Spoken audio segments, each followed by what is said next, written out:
গত বছর ইস্টবেঙ্গলের ডিফেন্সে ভরসা বলতে ছিল হেক্টর ইউস্টে এবং হিজাজি মাহের, কিন্তু তারা দলের ডিফেন্সে ভরসা জোগাতে না পারায় ইস্টবেঙ্গল অফিসিয়ালি বিদায় জানিয়ে দিয়েছে হেক্টর ইউস্টেকে। এবং গত কিছুদিন ধরে এমনই একটি ইঙ্গিত পাওয়া যাচ্ছে যে হিজাজি মাহেরও ইস্টবেঙ্গল ছাড়তে চলেছেন। সুতরাং ইস্টবেঙ্গল ডিফেন্সে যে আরও নতুন কিছু ইনক্লুশন হতে চলেছে সেটি বলা যেতেই পারে। এবং যেহেতু ট্রান্সফার মার্কেট ওপেন হয়ে গিয়েছে, তাই ইস্টবেঙ্গল খুঁজতে শুরু করে দিয়েছে এই দুই প্লেয়ারের প্রপার রিপ্লেসমেন্ট। এবং এর মধ্যেই ইস্টবেঙ্গল সমর্থকদের জন্য আরও একটি সুখবর, তাদের শর্টলিস্টে থাকা আরও এক বিদেশি ডিফেন্ডারের নাম উঠে এসেছে আমাদের সামনে। প্লেয়ারটি সম্পর্কে সমস্ত ডিটেলস আমরা আপনাদের সামনে তুলে ধরছি। তার আগে সকলে চ্যানেলটিকে সাবস্ক্রাইব করে রাখুন ইস্টবেঙ্গলের সমস্ত ট্রান্সফার আপডেটস পেতে। প্লেয়ারটি বর্তমানে খেলছে আর্জেন্টিনার থার্ড টায়ার লিগের দল পনফেরাটিনার হয়ে।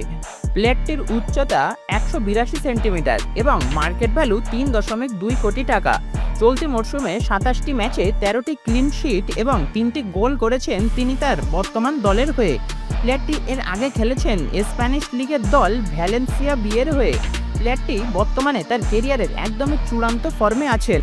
তো প্লেয়ারটি আর কেউ নয়, 26 বছর বয়সী আর্জেন্টিনার ডিফেন্ডার কেভিন সিবিলে। এই মরশুমের শেষেই কন্ট্রাক্ট এক্সপায়ার হয়ে যাচ্ছে তার, তাই ইস্টবেঙ্গল চাইছে এই এক্সপিরিয়েন্স ইয়াং ট্যালেন্টকে নিজেদের দলে আনতে। তো আপনাদের কি মনে হয় এই প্লেয়ারটি যদি ইস্টবেঙ্গলের ডিফেন্সে আসে সেক্ষেত্রে ইস্টবেঙ্গলের ডিফেন্স কতটা শক্তিশালী হবে সেটিও আমাদের কমেন্ট বক্সে অবশ্যই জানান। এবং এই সাইনিংটা যদি হয় সেটি আপনারা 10-এর মধ্যে কত রেট করবেন সেটিও অবশ্যই জানাবেন। এবং ভিডিওটি ভালো লেগে থাকলে বন্ধুদের সঙ্গে শেয়ার করে চ্যানেলটিকে সাবস্ক্রাইব করে রাখুন।